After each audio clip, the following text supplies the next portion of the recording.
Hello friends, चलिए इस video में सॉल्व करते हैं कैपेसिटेंस की इस प्रॉब्लम को जिसको पूछा गया था जेईई मेंस 2020 में। तो क्वेश्चन की लैंग्वेज दी है a parallel plate capacitor has plates of area A. तो एक पैरेलल प्लेट कैपेसिटर है, प्लेट एरिया मुझको बता दिया A, separated by a distance small d between them.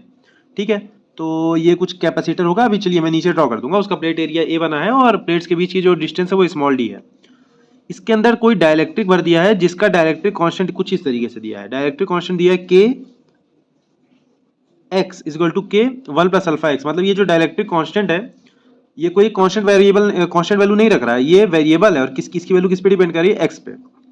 Where X is the distance measured from one of the plate. X कौन सी distance है, X distance जो मेजर की जा रही है एक प्लेट से दूरी है।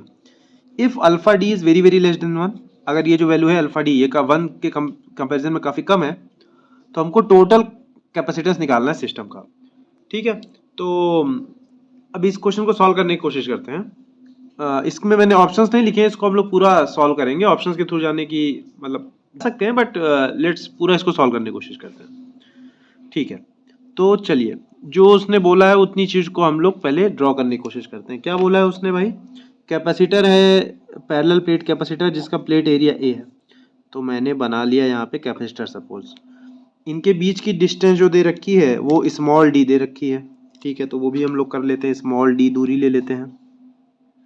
और यहाँ पे इसका प्लेट एरिया भी मुझको ए कैपिटल ए पता है। और जो बीच में डाइलेक्ट्रिक फील्ड है, बीच में एक डाइलेक्ट्रिक भरा गया है, सपोज ये इसका जो डाइलेक्ट्रिक कांस्टेंट है वो वेरी कर रहा है। किस तरीके से वेरी कर रहा है भाई, ये गिवन है हमको क्वेश्चन में, K is a function of x which is K one plus alpha x. X is the distance measured from one plate. Suppose यहाँ से मैं एक्स मेजर कर रहा हूँ, तो अगर x इक्वल टू जीरो पे डायरेक्ट्रिक कांस्टेंट की वैल्यू कितनी हो जाएगी, K zero will be equal to K. और x is equal to D पे k की वैल्यू कितनी हो जाएगी, that would be K one plus alpha D. साथ में मुझको ये भी बता दिया है कि अल्फा डी जो है वो वन के कंपैरिजन में काफी कम है। ठीक है, अब मुझे इक्विवेलेंट कैपेसिटेंस निकालना सिस्टम का। अगर ये ऐसा कोई डायरेक्ट्रिक कांस्टेंट होता जिसकी वैल्यू एकदम फिक्स होती तो मैं सीधे कह देता भाई के times A epsilon not by D. But हमको पता चला ये जो जैसे जैसे इधर बढ़ता जाऊंगा, इधर जैसे जैसे ऐसे बढ़ता जा रहा हूँ, वैसे वैसे के की वैल्यू तो क्या होती जा रही है, वेरी होती जा रही है।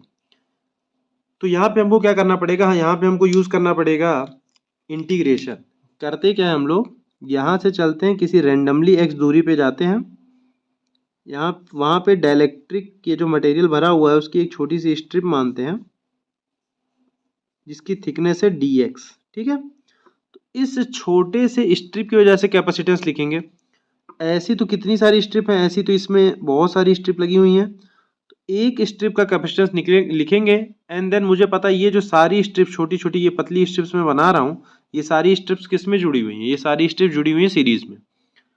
तो इनका सीरीज कॉम्बिनेशन हम लोग कर सकते हैं। बट अगर मान लीजिए दो तीन कैपेसिटर जुड़े होते हैं सीरीज में तो मैं क्या कर लेता, one upon C equal to one upon C one plus one upon C two plus one upon C three. But चूंकि यहाँ पे इतने सारे इनफाइनाइट स्ट्रिप्स होंगी इसके बीच में, तो हमको यूज क्या करना पड़ेगा, इंटीग्रेशन। तो चलिए शुरू करते हैं। यहाँ से x दूरी पे है, डी का एक एलिमेंट लिया, तो उसका अगर मैं कैपेसिटेंस लिखना चाहूँगा इस छोटे से स्ट्रिप का, डेट वुड बी एरिया तो a हो जाएगा और उसका डाइलेक्ट्रिक कांस्टेंट हो जाएगा के वन प्लस, सॉरी मैं इसको अच्छे से लिख देता हूँ, के times one plus alpha x. ये होगा dielectric constant A epsilon not upon D. D क्या होता है, थिकनेस होगा। तो भाई इसकी थिकनेस कितनी, इसकी थिकनेस तो डी एक्स है। तो ये तो आया छोटा सा, इसकी वजह से छोटा कैपेसिटेंस। और मुझको पता है भाई सीरीज कॉम्बिनेशन में वन अपॉन सी इक्विवेलेंट का मुझे क्या निकालना पड़ेगा, इंटीग्रेशन करना पड़ेगा वन अपॉन सी इक्विवेलेंट का। तो ये लिख जाएगा डी वन अपॉन सी इंटीग्रेशन, और यहाँ पे क्या हो जाएगा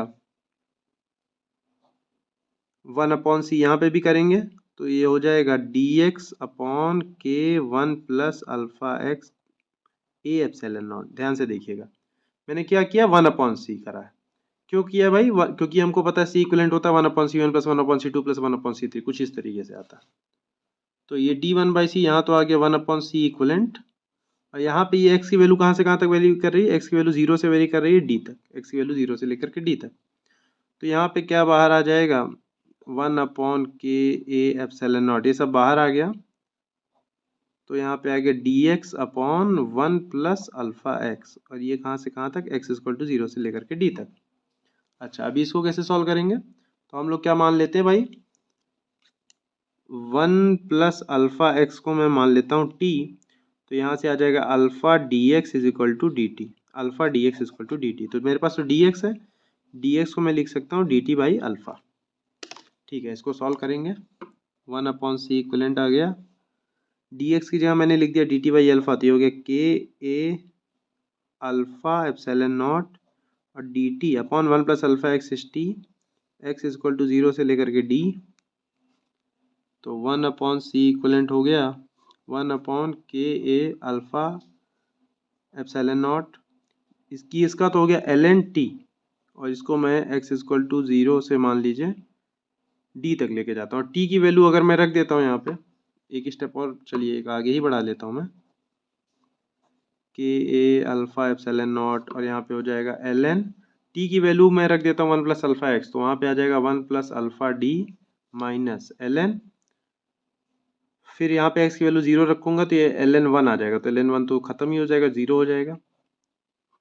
तो यहाँ पे हमारे सामने आ गया log 1 प्लस अल्फा डी, लेकिन क्वेश्चन में हमको शुरुआत में ही बोल दिया था कि अल्फा डी की जो वैल्यू है 1 के कंपैरिजन में बहुत कम है, तो हमें log यहाँ पे पता होना चाहिए, हमें log 1 प्लस एक्स का एक्सपेंशन होता है x minus x square by 2 plus x cube by 3, इस टाइप से एक्सपेंशन होता है माइनस एक्स की पावर 4 बाई 4, चूँकि बट अल्फा डी बहुत छोटा है एज कम्पेयर टू 1, तो इसके शुरुआत के हम लोग दो टर्म ले लेते हैं, तो ये हमारा हो जाएगा 1 अपॉन सी इक्वलेंट 1 अपॉन के ए अल्फा एप्सिलॉन नॉट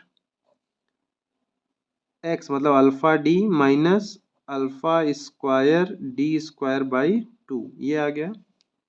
तो अभी क्या कर सकता हूँ मैं, अल्फा डी भी बाहर निकाल लेता हूँ, 1 upon C equivalent will be alpha D भी जैसे बाहर आ गया, तो यहाँ पे आ गया 1 माइनस अल्फा डी बाई 2, और यहाँ पे आ गया K A alpha epsilon not, यहाँ से देखिए कुछ चीज़ें शायद अल्फा से अल्फा कैंसिल आउट हो गया। अभी क्या करना है आपको, सी इक्वलेंट, ये तो 1 अपॉन सी इक्वलेंट आया, हमको तो सी इक्वलेंट चाहिए, तो सी इक्वलेंट विल बी के ए एप्सिलॉन नॉट, इस तरफ को चला गया और ये आ गया 1 माइनस अल्फा डी बाई 2, ये आ रखा है मेरे सामने। तो ये भी एक्चुअली में आंसर करेक्ट है, बट ऑप्शन जो गिवन थे उस हिसाब से ये सही नहीं आएगा, तो कुछ नहीं करना, इसको ऊपर लेके चले जाएंगे, अगर ये डिनोमिनेटर में 1 माइनस अल्फा डी बाई 2, इसको अगर न्यूमरेटर में लेके जाएंगे तो ऐसा दिखाई देगा के A epsilon not 1 minus alpha D by 2 की पावर -1। अब हमको पता है कि चूंकि अल्फा डी बहुत छोटा है 1 के कंपैरिजन में, तो 1 प्लस एक्स की पावर n को मैं लिख सकता हूँ 1 प्लस एन एक्स, कहाँ से, बाइनोमियल एक्सपेंशन से, तो वहाँ से उसका अप्रॉक्सीमेशन मैं करता हूँ, तो मुझे मिल जाएगा के A epsilon not 1 plus alpha D by 2, तो ये हमारा आंसर आया था के A epsilon not 1 plus alpha D by 2। तो ये थोड़ा अच्छा क्वेश्चन था, यहाँ पे हमको इंटीग्रेशन का यूज़ करना था, लॉग एक्स का एक्सपेंशन भी यूज़ करना था, तो देखिएगा मेरे हिसाब से आपको समझ आया होगा। तो that's all for this video, I hope that you have understood it, thank you.